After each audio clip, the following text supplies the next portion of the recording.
Yes, I am a woman, and I came to this conclusion, and I hate having to admit it. I have always vouched for women and women rights, and equality movements, but I came to realize recently that maybe men as well need similar movements. Objectification has been mostly associated with women being sexually objectified by men. While it is true women are often objectified and measured based on their looks, they are guilty of the same, but the matter of the objectification is sometimes different. A friend of mine was seeing someone she had recently met. One day we were together and I asked her how things were going. This was after 1 or 2 dates with the guy. Me, so, tell me how are things with X? Her, well, I'm not sure. Maybe I will not see him again, I don't think I like him. Me, why? What's the turn off? Her, after meeting him face to face he is not that attractive. He is really heavy, and I don't like his style in general. Me, being the curious person I am, is it really that bad? Do you have a photo of him? I was expecting to see someone who is very heavy since my friend herself is full-figured and not in a healthy weight. She showed me a photo of the guy, and he looked very normal, average to good-looking, and maybe a little chubby. If I am to compare them I would say she is pretty much in the same range. Me, he is not that bad. And he is not really that heavy. Her, still, nothing about him charmed me, and apart from that I don't think he is doing great financially. He's not in a great position in his career.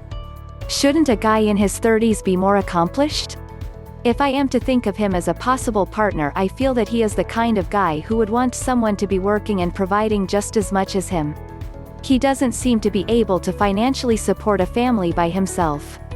Maybe I will be okay with working for some time, but I don't want to work out of necessity for the rest of my life. I found out later that the guy works as a realtor in a medium-sized company, while my friend, who usually works in HR positions, was out of a job at the time. After that I just stayed quiet for some time as I had nothing to say, more particularly nothing nice to say. I was speechless, so I just changed the subject. That whole thing really provoked me at the time as it was really unfair and so, double standards. I couldn't believe how blind she was to see her own problems, but was still able to criticize others so confidently. And it proved what I had been increasingly noticing. In the dating world women are mostly objectified based on their looks, but men are being objectified based on their finances, and then their looks. If you are a woman who's attractive you will have so many men interested in you. If you are rich, that's great, but it's mostly irrelevant. If you are none of the above you will still have some men interested in you.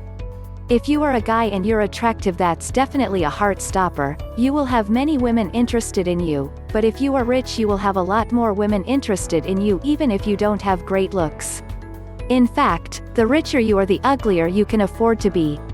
Now, if you are a guy who's not very attractive and not rich, well, that is just tough luck. You are going to struggle a lot to find a partner. I am sure that's not the case for all, but from what I have seen in the situations and relationships around me this is the case for many.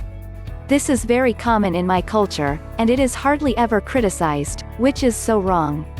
In the same way we criticize and demand that all men should stop treating women as sex objects, we need to urge women to stop treating men as ATMs.